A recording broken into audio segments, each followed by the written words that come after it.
شاید تصور کنی اعدام صلیبی فقط مربوط به روم باستان بوده، اما سالها پیش از قدرت گرفتن روم در برخی تمدن‌های کهن مثل آشور و حتی در دوره‌های از امپراتوری ایران شکل‌های از این نوع مجازات برای تنبیه و ایجاد ترس استفاده می‌شد.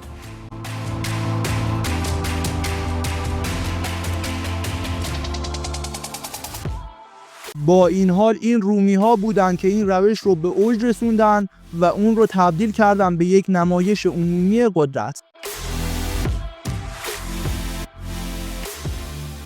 حالا تصور کن در یکی از جاده‌های خاکی روم باستان قدم میزنی.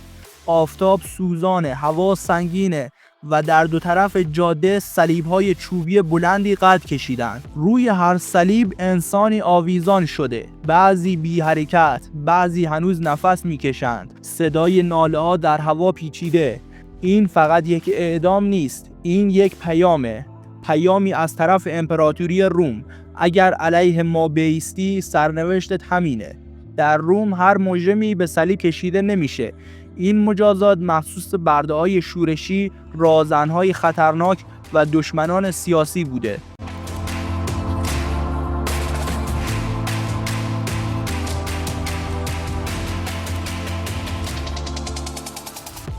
شهروندان رومی معمولاً از چنین مرگی در امان بودند، چون این نوع اعدام مرگی تغییرآمیز محسوب میشد.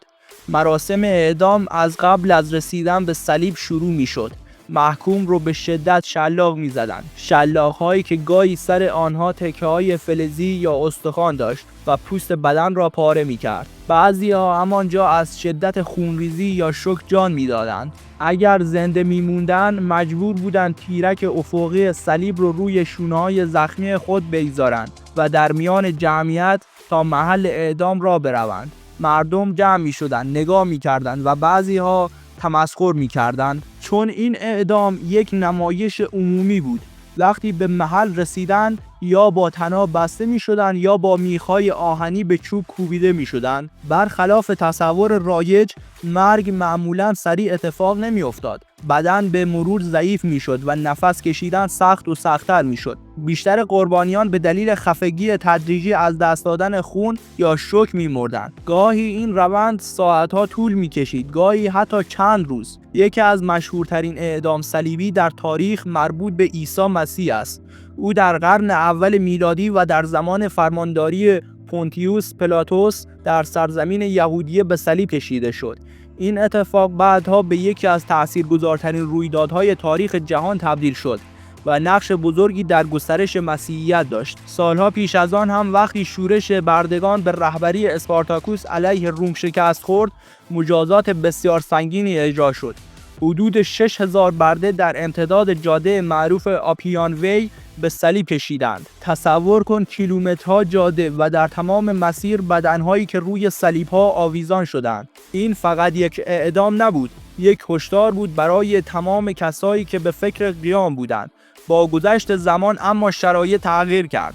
در قرن 14 میلادی امپراتوری کنستانتین بزرگ مسیحیت را به رسمیت شناخت و از آن زمان صلیب که زمانی ابزار تغییر و شکنجه بود کم کم به نماد ایمان تبدیل شد و همین موضوع باعث شد این نوع اعدام به تدریج کنار گذاشته بشه.